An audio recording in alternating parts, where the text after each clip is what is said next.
이 오늘 말씀을 통해서 다시 찾아오시는 주님, 다시 찾아오신 주님 라는 말씀으로 함께 은혜를 나누겠습니다. 우리들의 그 삶 속에 잊지 못할 좋은 추억이 깃든 장소들이 있습니다. 그죠? 저는 정동진에 한 번이가 갔었습니다. 해맞이를 맞이하러 가는 동해 쪽이 있죠. 정동진 갔는데 한 번 간 느낌이 너무 인상적이었습니다. 거기에 그 자연미와 인공미가 함께 조화된 그런 조화로움과 더불어서 이 언덕배기에서 저 바다를 바라보는데 밀려오는 그 고요함과 평안함은 참 너무너무 좋았습니다. 주님을 만난 것 같은 그런 평안함 있잖아요. 야, 참 좋다 하는 생각을 가졌습니다. 물론 이제 그렇게 좋은 추억이 깃든 장소도 있지만 또 어떤 곳은 굉장히 생각하기도 싫은 그런 장소가 있습니다. 너무너무 참 기억하기 싫은 그런 장소도 있을 수 있겠죠. 오늘 한 지명이 나오는데 그것은 겟세마네라 하는 곳입니다. 겟세마네. 이곳은 예수님에게도 굉장히 의미가 있었고 제자들에게도 굉장히 의미가 있는 장소라 할 수 있습니다. 예수님은 이곳이 이전에는 굉장히 그 어떤 평안과 쉼과 안식과 기도의 장소였습니다. 그리고 오늘 우리가 본문을 대하는 이 겟세마네는 예수님에게 있어서 참으로 심적으로 정서적으로 너무나 힘들고 어려운 장소였습니다. 34절에 보면 예수님이 내 마음이 심히 고민하여 죽게 되었다 이렇게 표현하고 있습니다. 그러니까 죽음의 그림자에 짓눌려서 정서적으로 굉장히 고통스러워하던 그런 곳이 이 겟세마네였습니다. 사실 우리가 일생을 살아갈 때에 이러한 주님의 정서를 경험할 일이 한두 번 있을는지 또는 없을려는지 어떤 사람은 좀 더 자주 있을는지는 모르겠습니다. 지금 욥기를 대하고 있는 욥은 너무나 이런 그 정서와 고통이 심했던 경우임을 우리가 잘 알 수 있습니다. 예수님은 지금 심히 고민하여 죽게 된 그런 굉장히 어려운 처지에 있었습니다. 그리고 사탄의 공격을 집중적으로 받고 있는 그런 장소이기도 했습니다. 그런데 예수님이 여기서 그냥 자기가 탈진하거나 자신의 삶을 중간에 포기해버리지 않으셨습니다. 하나님 앞에 나아가 간절하게 기도를 하시죠. 우리 36절 한번 같이 읽겠습니다. 36절 시작. 이르시되 아빠 아버지여 아버지께는 모든 것이 가능하오니 이 잔을 내게서 옮기시옵소서. 그러나 나의 원대로 아버지의 원대로 하옵소서 하시고, 하나님 아버지께는 모든 것이 가능합니다. 근데 그러나 내 원대로 마시고 아버지의 원대로 되기를 원합니다. 자신의 원을 꺾고 하나님의 소원이 자신의 소원이 되기를, 또 하나님의 소원이 자신의 마음 안에 가득 채워지기를 기도하는 것은 자기 죽음이 전제되어야 하죠. 내가 죽어야 하나님의 소원이 내 소원이 되는 것입니다. 내 소원은 이쪽이고 하나님의 소원은 이쪽일 때 서로 공감이 될 수가 없는 것이죠. 그랬을 때 내 소원을 포기해야만 하나님의 소원이 들어오는 것입니다. 그러기 위해서는 자기 죽음이, 자기의 소원을 죽이는 그 자기 죽음이 전제되어야 하는 것입니다. 예수님께서 이렇게 자기를 죽이고 자기의 그 원을 죽이고 하나님의 소원을 채우고자 했었던 이것은 무엇을 위한 것입니까? 그것은 바로 십자가 사건을 위한 것이죠. 예수님의 십자가 사건은 죄인들의 죄를 뒤집어 쓴 사건이라 할 수가 있습니다. 우리 고린도후서 5장 21절 말씀을 같이 읽겠습니다. 시작. 하나님이 죄를 알지도 못하신 이를 우리를 대신하여 죄로 삼으신 것은 우리로 하여금 그 안에서 하나님의 의가 되게 하려 하심이라. 이 하나님이 죄를 알지도 못하신 이라고 하는 것은 예수님이시죠. 예수님. 우리를 대신하여 죄로 삼았다. 즉 우리의 죄를 대신 뒤집어 썼다 하는 것입니다. 그 일을 위해서 주님이 이 십자가 지시기 위하여 겟세마네에서 심히 고민하여 죽게 된 정서를 가지고 하나님의 소원을 받아들이는 것입니다. 우리가 내가 잘못 안 했는데 다른 사람이 잘못했어요. 근데 그 잘못을 내가 뒤집어 썼을 때 얼마나 억울합니까? 그죠? 이번에 민주당의 한 의원이 그 국회에서 나오는데 정부에서 보낸 그 뭐 현직 경찰입니까? 그거 이렇게 뭐 실랭이가 붙어가지고 이제 막 나왔잖아요. 그러니까 그쪽 경찰에서는 어떻게 의원으로서 그런 행세를 할 수 있느냐? 거기서 먼저 욕을 하고 막 그렇게 했다. 그러니까 의원은 그게 아니다. 나는 별말이 안 했는데 나오자마자 목덜미 잡고 막 지지직 끌고 가고 그렇게 했다. 그러니까 또 뭐 한 기자가 목격을 했다. 어쩌다 하면서. 그러니까 그게 내가 잘못 안 했는데 왜 상대방이 나를 막 잘못했다 공격하고 그러면 막 우리 너무 억울하잖아요. 너무 억울해. 잠을 못 자요. 네, 주님이 죄를 알지도 못하셔요. 죄와 무관하신 분이세요. 그런데 우리의 죄를 다 뒤집어 쓰시는 것이죠. 네. 그것은 참으로 놀라운 일이라 할 수 있습니다.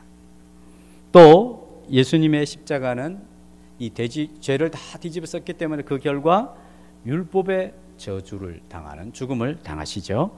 갈라디아서 3장 13절 읽어보겠습니다. 시작.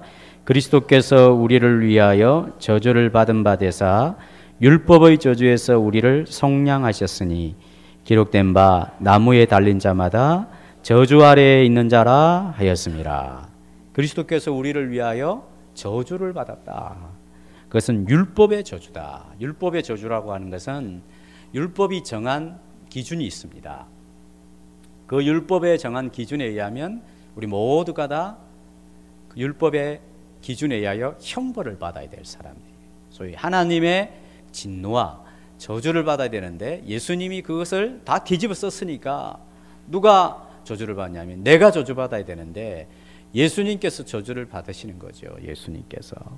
그래서 나무에 달린 자마다, 십자가에 달린 자마다 하나님의 저주 아래 있는 자라는 평가를 받으셨던 것입니다.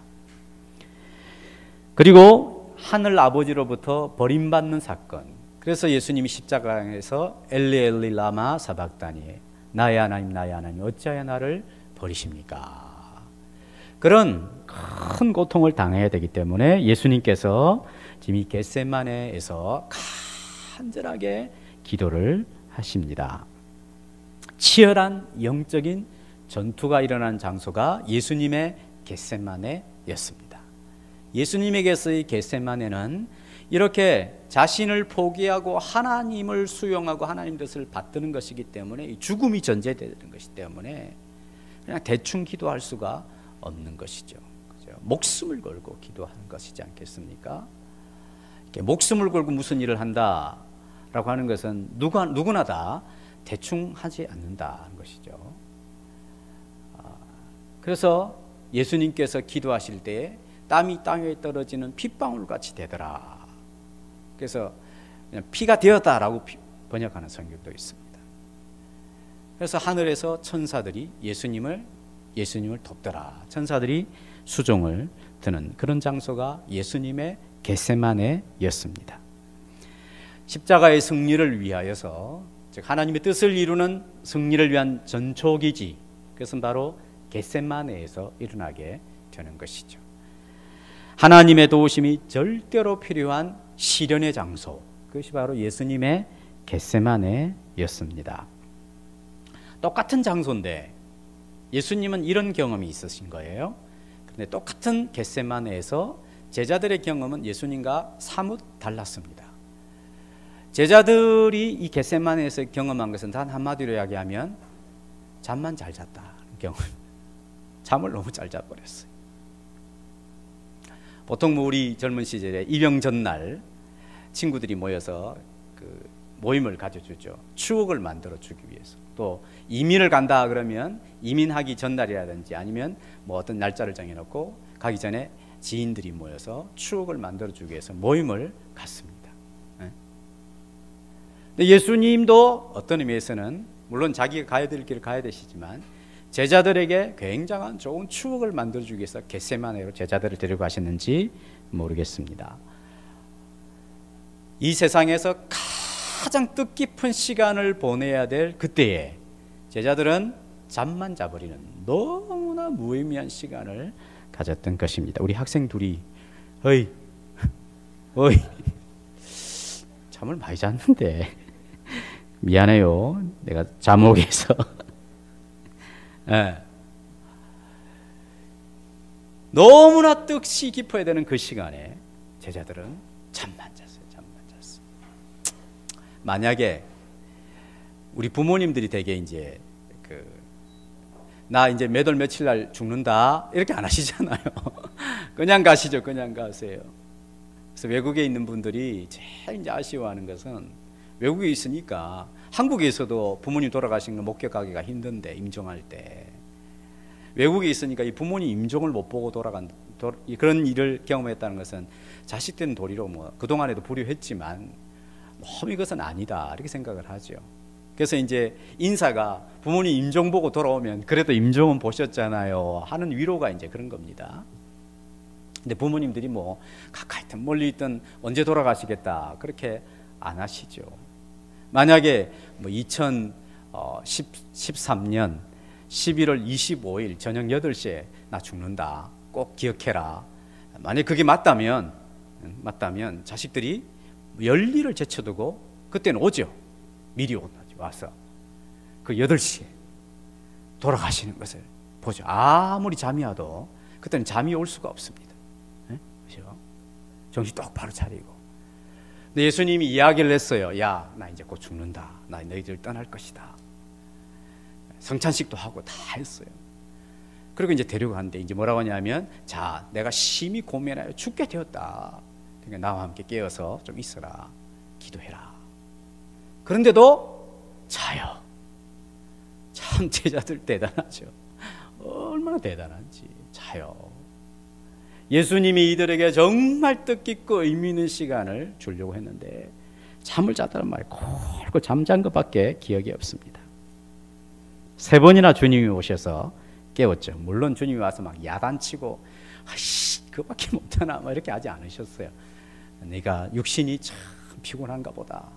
이제 예수님이 그들의 잠이 오는 이유를 평가를 하시죠. 물론 육신이 피곤하다라고 하는 것은 그냥 물리적인 표현입니다. 외적인 표현이고 또 다른 성경이 똑같은 사건을 예수님 성경이 표현하기를 그들이 마음이 슬퍼서 마음에 낙심이 돼버리면 의욕을 마음이 상실해버리면 그냥 막 잠밖에 안 오는 그런 경우들이 있잖아요. 그런 상태라는 것입니다. 제자들이 영적으로 깨어있지도 못하고 또 믿음도 없고 지금 예수님에 대한 어떤 기대도 사라진 그런 상태이기 때문에 이런 깊은 잠을 자고 있다라고 성경은 가르쳐주고 있습니다. 자, 똑같은 겟세마네 장소인데 거기서 한 분은 피땀 흘린 기도의 장소가 되었고 또 한 무리는 그 장소가 잠만 쿨쿨 자던 장소로 기억이 되는 것이죠. 똑같은 겟세마네에서 한쪽은 하나님의 뜻에 민감하게 깨어서 자신의 목숨을 거는 기도를 하는 장소였고 똑같은 장소에서 똑같은 공간에 있으면서 한쪽은 깊이 영적으로 잠들어 자기 슬픔에 사로잡혀 있는 그런 장소가 되었다 하는 것입니다. 제자들은 이때 예수님에 대하여 한마디의 대화도 하지 못했습니다. 주님 왜 그러시냐고 물어보지도 못했습니다. 함께 기도하지도 함께 울지도 깨어있지도 못했던 것입니다. 그렇기 때문에 잠은 실컷 잤는데 여전히 피곤한 거죠. 희한하죠. 버스간에서 아무리 잡아야 하나도 안 잔 것 같죠. 기도해야 될 그 장소에 깨어 있어야 될 거기에 주님과 함께 주님처럼은 기도하지 못한다 할지라도 도대체 왜 주님이 저러시는가 뭐 이런 정도는 했어야 되는데 그러지도 못하니까 잠은 많이 자는데 너무 피곤한 거예요. 너무 피곤한 거예요. 그죠? 그래서 우리가 내가 좋아하는 거 막 내가 그 다음에 꼭 해야 될 거 이런 거 있으면 잠을 안 자도 막 정신 말똥말똥하게 해내잖아요. 우리는 지난 밤에 뭐 잠을 얼마나 많이 못 자서 지금 너무 피곤합니다. 뭐 그렇죠. 대부분 우리 몸이라고 하는 것은. 그러나 어떤 특별한 경우들은 잠을 안 자도 피곤하지 않을 때가 있는 것이죠. 충분히 잤는데도 여전히 피곤한 거예요. 육신이 원하는 대로 그냥 가는 대로 그냥 갔어요. 그랬더니만 천사의 도움도 얻지 못하고 영적인 위기도 넘기지 못하는 그런 실패 인생이 되는 것이죠.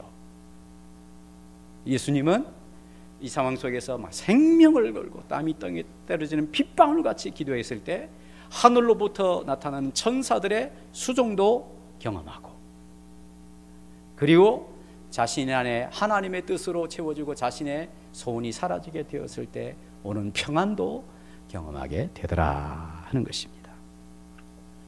우리가 함께 예배에 참석하여 동일한 장소에 있는데 이 장소는 어떤 사람에게 있어서는 굉장히 의미가 있는 장소로 기억이 될 수가 있습니다. 그러나 어떤 이에게서는 아무런 의미가 없는 그런 장소도 될 수 있습니다. 우리가 하나님의 말씀을 듣는데 어떤 사람은 그것이 자신의 영혼을 울리고 자신의 삶과 행동을 변화시키는 능력의 말씀이 됩니다. 그러나 어떤 사람은 그저 지겨운 말씀이 될 수도 있는 것이죠. 그렇습니다. 우리가 하는 이 예배와 우리가 살아가는 삶의 자리 이런 것들이 어떤 사람에게는 그것이 굉장히 예수님처럼 겟세마네와 같은 장소로 기억이 될 수 있겠죠. 그러나 어떤 사람은 그냥 잠만 잤어요. 잠만 자고 육신이 원하는 대로만 했어요. 그랬더니만 남는 것이 아무것도 없는 그런 사람도 있습니다. 바라기는 우리가 꼭 예수님처럼은 아니랄지라도 우리 예배와 우리의 삶의 모든 자리가 하나님께서 의미 있게 우리의 삶을 빚어주시고 만들어 가시는 그런 장소가 될 수 있기를 축복합니다. 왜 이 본문이 기록되었을까? 마가라고 하는 예수님의 직접 제자는 아니지만 마가라고 하는 사람이 이 복음서를 기록했는데 이 복음서가 기록될 당시 즉 처음 이 성경을 처음 받고 이 성경을 처음 읽는 사람들에게 왜 이것이 필요했을까요? 이것은 당시 로마가 유대인들을 이스라엘을 통치하고 있을 때였죠. 신앙생활이라고 하는 것이 만만치 않을 때였습니다. 예수 믿는다는 것이 드러나게 되면 사회적으로 불이익을 당하고 굉장히 어려움을 겪어야 되는 그런 때였습니다. 그러니까 그런 시대에 이 예수님의 제자들처럼 여러 가지 공격과 또 여러 가지 시련으로 말미암아 마음에 눌림을 받고 마음이 슬퍼서 이제 그만 신앙생활할까? 도대체 나는 뭐 이래? 이런 식으로 해서 슬픔에 차서 영적으로 잠들어 있는 성도가 있다는 것이죠. 그들에게 이 말씀이 필요하다는 것입니다. 그때 주님께서 이 제자들에게 어떻게 대하시고 어떤 말씀을 하셨는지 너희도 잘 듣고 반응하기를 원하셔서 이 마가복음이 기록되었다 하는 것입니다. 제자들처럼 깊은 영적 수면에 빠져가지고 이 슬픔에 빠져있는 성도들이 있을 때 어떻게 해야 하는가? 어떻게 해야 하는가? 그것은 주님의 사랑을 믿어야 한다. 주님의 사랑이 넘어진 여러분들을 세울 것이고 주님의 사랑이 슬픈 여러분들의 마음속에 소망을 주실 것이다. 자, 왜 이 말씀을 잘 봐라. 그러면 그것을 알게 될 것이다 하는 것입니다. 우리 출애굽기 34장 6절 말씀을 같이 읽겠습니다. 시작. 여호와께서 그의 앞으로 지나시며 선포하시되 여호와라 여호와라 자비롭고 은혜롭고 노하기를 더디하고 인자와 진실이 많은 하나님이라. 하나님이 자기를 나타내실 때 나는 여호와라 여호와라, 자비롭고 은혜롭고 노하기를 더디하고 인자와 진실이 많은 하나님이라. 자기를 그렇게 나타내시죠. 예수님이 하나님이 되셔서 이 잠자고 있는 제자들을 찾아오시는 것입니다. 화를 내시고 막 역정을 내고 그렇게 하시는 것이 아니라 찾아오시죠. 왜 나를 그렇게 이해하지 못하고 마음을 함께 참여해 주지 않느냐, 행동도 함께 참여해 주지 않느냐, 그렇게 역정을 내시는 것이 아니라 찾아오셔서 말씀하시는 것입니다. 다시 찾아오시는 주님, 주님의 신방이 있습니다. 신방. 여러분들 지금 시리에 차서 넘어져 있습니까? 슬픔에 차서 낙심하고 있습니까? 그런 인생들을 주님이 우리를 찾아와 주셨듯이, 제자들을 찾아오셔서 그들을 놀랍게 변화시켜 주셨듯이 여러분들을 찾아오시는 인자와 진실이 많으신 자비롭고 은혜로우신 하나님이십니다. 그 사실을 가르쳐 주기 위하여 이 본문을 기록하고 있는 것입니다. 근데 주님이 신방하실 때 언제 신방하시는가, 언제 오셨는가 하는 것입니다. 그것은 바로 지상에서 주님이 가장 힘든 시험의 때에 찾아오시는 거죠. 심히 고민하여 죽게 되었을 때, 이것이 예수님의 상태입니다. 그럴 때라도 예수님은 넘어져 있는, 잠자고 있는 제자들을 찾아오시더라 하는 것입니다. 이것은 굉장히 중요한 것입니다. 예수님이 어떤 상태에 오셨다고요? 자신이 심히 고민하여 죽게 되었을 때에 잠자고 있는 제자들을 찾아오시더라 하는 것입니다. 자기가 심히 고민하여 죽게 되면 우리 하는 말이 있습니다. 만사가 다 귀찮죠. 만사가 귀찮습니다.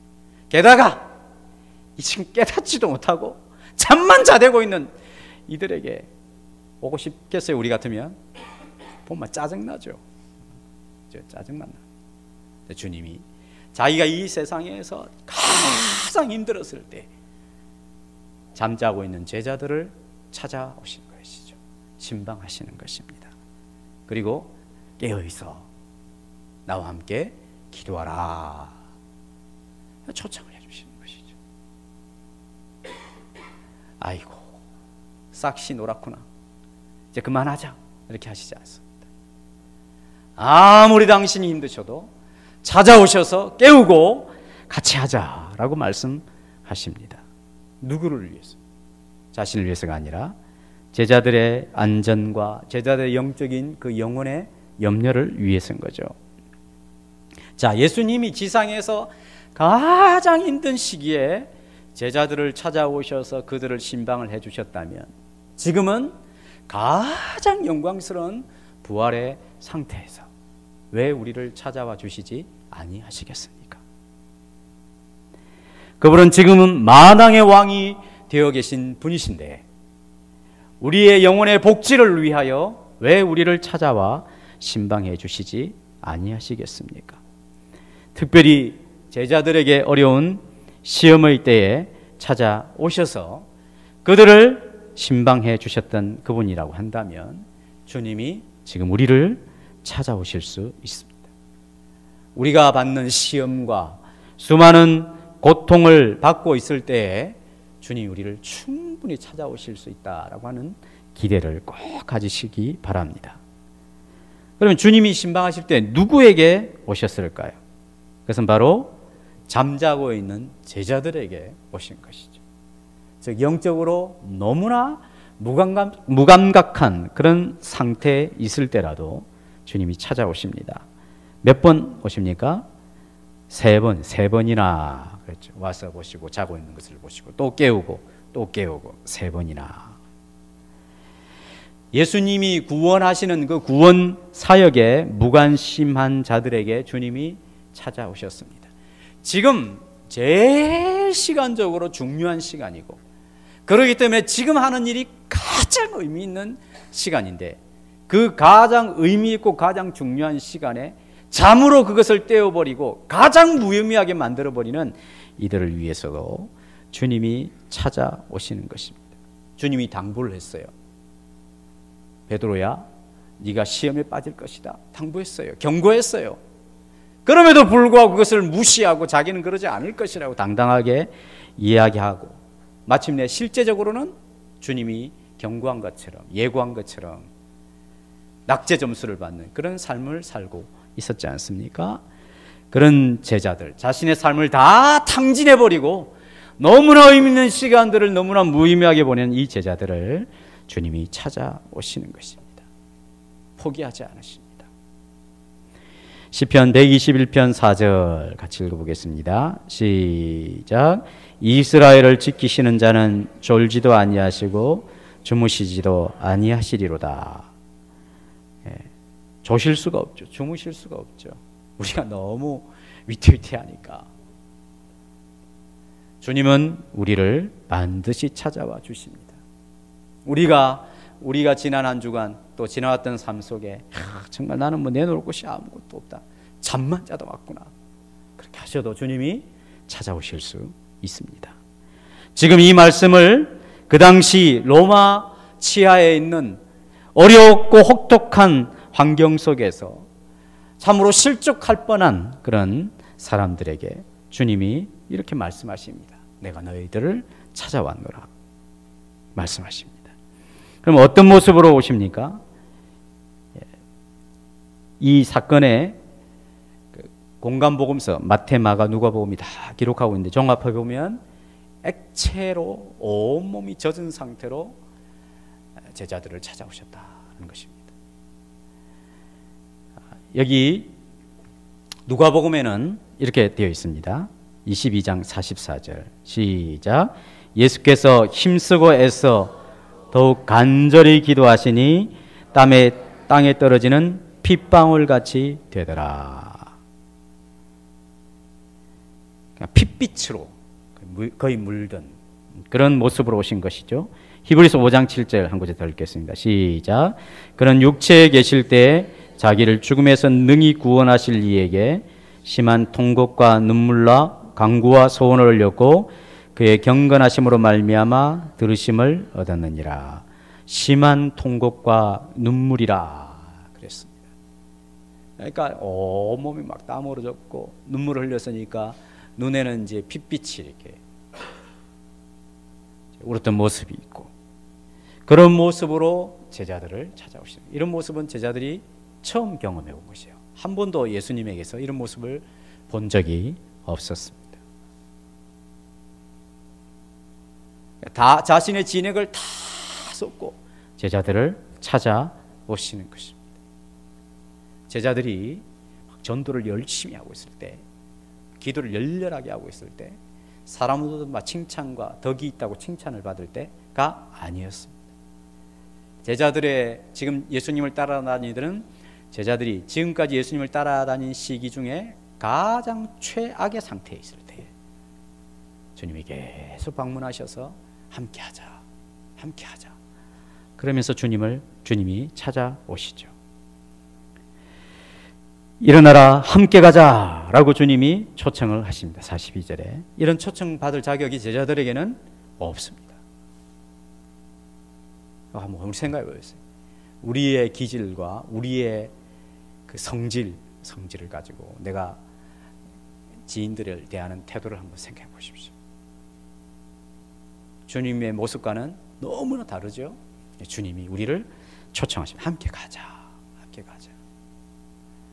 우리 같으면 혼자 가버리시고 그냥 자는데 그냥 둬버리고.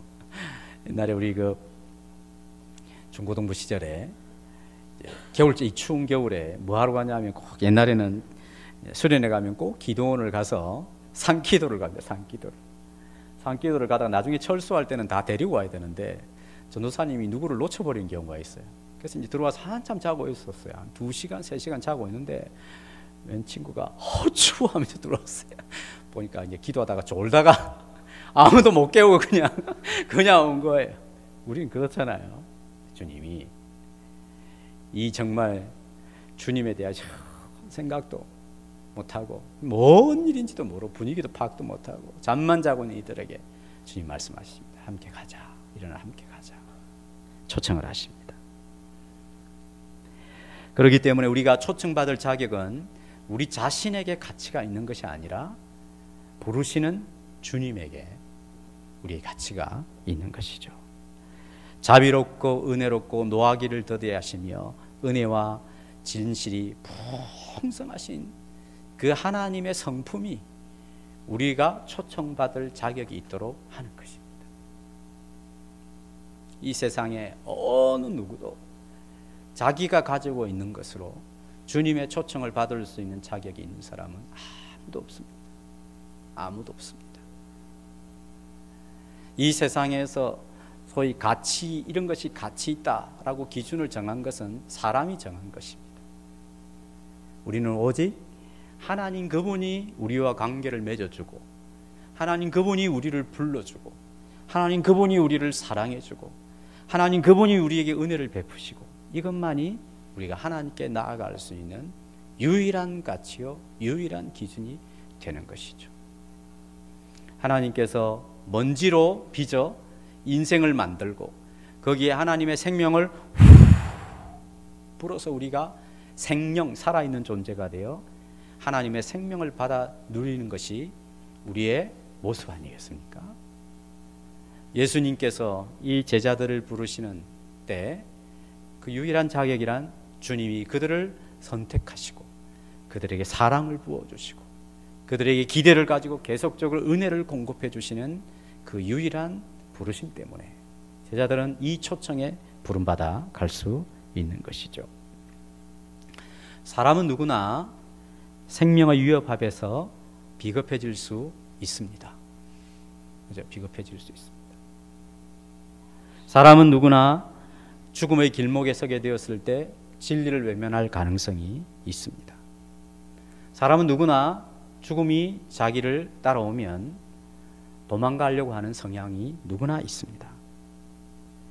우리 중에 누군들 제자들의 상태가 되었을 때에 나는 이 제자들의 모습과는 전혀 거리가 멀다라고 말할 사람이 누가 있겠습니까? 우리는 평안할 때는 진리를 외칠 수 있어도 내 이익이 걸려있고 내가 이 진리를 계속 외치다가는 내 삶에 위협이 따르겠다 싶을 때 우리는 진리를 배반할 수 있는 사람이 될 가능성이 있는지 누가 알겠습니까? 그럴 수 있는 가능성이 누구든지 있습니다. 이후에 가룟 유다가 군인들을 데리고 와 예수님을 잡으려고 했을 때 다 제자들이 도망을 갔습니다. 죽음의 위협이 있으니까, 생명의 위협을 받으니까.